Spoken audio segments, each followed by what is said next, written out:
Halo, perkenalkan, nama saya Irfan Alfiandi Hanis.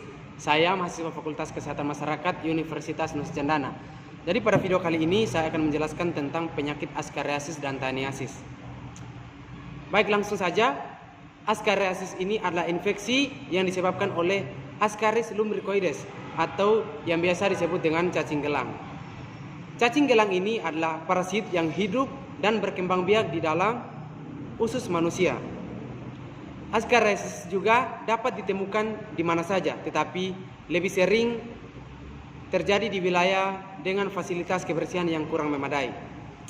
Menurut data WHO, lebih dari 10% populasi dunia terinfeksi cacing, dan yang paling banyak adalah disebabkan oleh cacing gelang. Kemudian, apa sih yang menjadi gejala daripada penyakit askariasis ini? Jadi pada umumnya askariasis ini tidak menimbulkan gejala apapun. Akan tetapi sebagian orang yang terinfeksi cacing gelang ini akan mengalami sejumlah gejala yang dibagi menjadi dua tahapan, yaitu tahapan yang pertama ada gejala tahap awal dan yang kedua adalah gejala tahap lanjut. Nah, gejala tahap awal ini adalah fase ketika di mana larva cacing berpindah dari usus ke paru-paru manusia. Nah, fase ini terjadi 4-16 hari ketika cacing telur masuk ke dalam tubuh. Gejala yang muncul pada fase ini adalah demam tinggi, batuk kering, dan sesak napas. Kemudian, gejala yang kedua adalah gejala tahap lanjut. Nah, pada tahap ini terjadi ketika larva cacing berjalan ke tenggorokan dan kembali tertelan ke usus manusia, serta berkembang biak di dalamnya. Fase ini berlangsung 6-8 minggu pasca telur masuk ke dalam tubuh manusia. Pada umumnya gejala tahap ini meliputi sakit perut, diare, terdapat darah pada tinja, serta mual dan muntah. Nah, gejala-gejala yang telah saya jelaskan tadi akan semakin memburuk bila jumlah cacing di dalam usus manusia semakin banyak. Selain merasakan sejumlah gejala yang telah saya jelaskan tadi, penderita juga akan mengalami sakit perut, kemudian berat badan turun tanpa sebab, dan terasa seperti ada benjolan di bagian tenggorokan. Selain itu, cacing juga dapat keluar dari tubuh manusia melalui muntah, kemudian pada saat buang air besar atau melalui lubang hidung. Bagian berikut adalah penyebab askariasis. Jadi, askariasis terjadi bila telur cacing Ascaris lumbricoides ini masuk ke dalam tubuh. Telur cacing tersebut dapat ditemukan di tanah yang terkontaminasi oleh tinja manusia. Oleh karena itu, bahan makanan yang tumbuh di tanah tersebut dapat menjadi penyebab askariasis.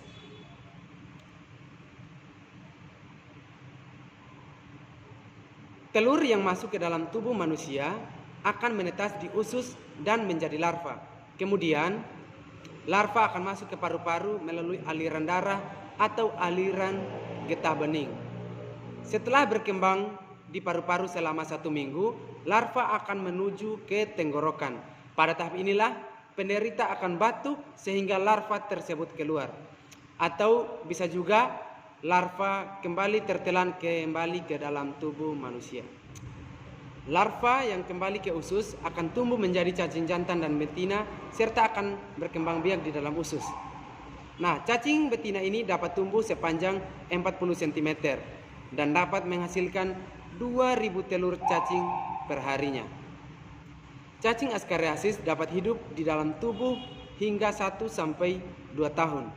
Bila tidak diobati, siklus di atas akan terus berlanjut.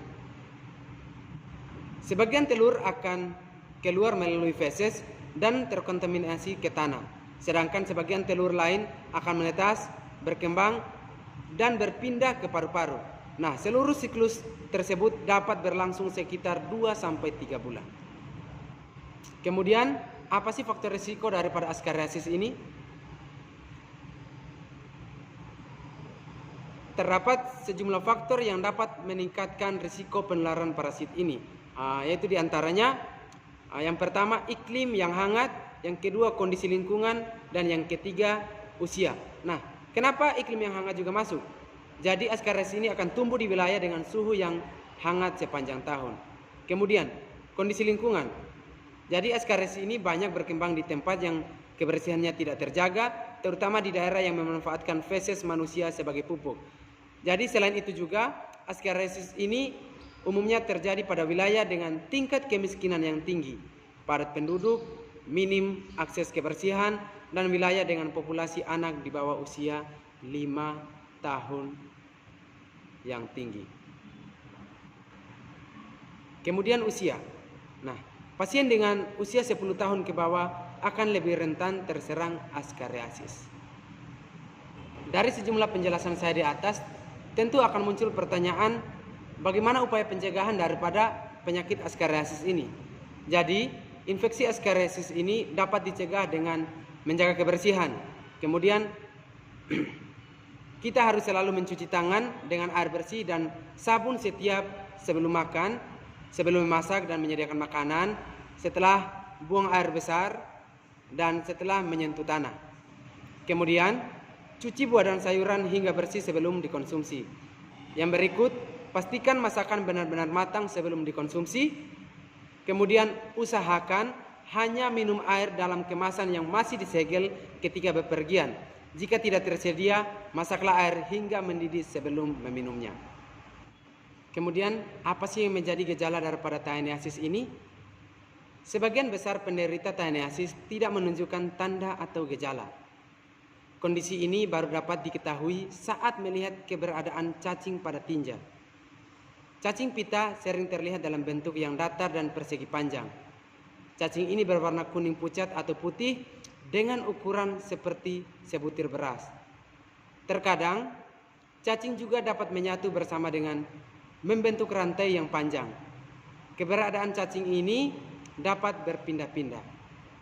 Gejala yang dapat muncul pada infeksi cacing pita di usus adalah: yang pertama, mual; yang kedua, nafsu makan menurun; ketiga, diare; yang keempat, sakit perut; yang kelima, ada ingin mengkonsumsi makanan yang asin; kemudian, penurunan berat badan akibat gangguan dan penyerapan makanan; dan yang terakhir adalah kita akan merasa pusing. Jadi, beberapa penderita taeniasis juga dapat mengalami iritasi di area sekitar anus atau tempat keluarnya telur dewasa. Sementara itu, gejala infeksi berat, di mana telur cacing sudah berpindah keluar dari usus dan membentuk kista larva pada jaringan tubuh dan organ lainnya. Kemudian penyebab taeniasis. Taeniasis terjadi saat telur atau larva cacing pita berada pada usus manusia. Masuknya telur atau larva cacing pita ini dapat melalui: yang pertama, mengkonsumsi daging babi, daging sapi, atau ikan air tawar yang tidak dimasak hingga matang seluruhnya. Yang kedua, mengkonsumsi air kotor yang mengandung larva cacing akibat terkontaminasi kotoran manusia atau hewan yang terinfeksi. Dan yang terakhir adalah melakukan kontak yang dekat dengan penderita infeksi cacing pita, misalnya melalui pakaian yang terkontaminasi kotoran yang mengandung telur cacing. Baik, berikut saya akan menjelaskan tentang terdapat beberapa faktor yang dapat membuat seseorang berisiko menderita taeniasis, yaitu yang pertama, orang itu berada dalam lingkungan dengan sanitasi yang buruk. Yang kedua, bepergian atau tinggal di daerah yang endemi atau negara di mana sering mengkonsumsi daging sapi, daging babi, atau ikan air tawar yang terkontaminasi cacing pita.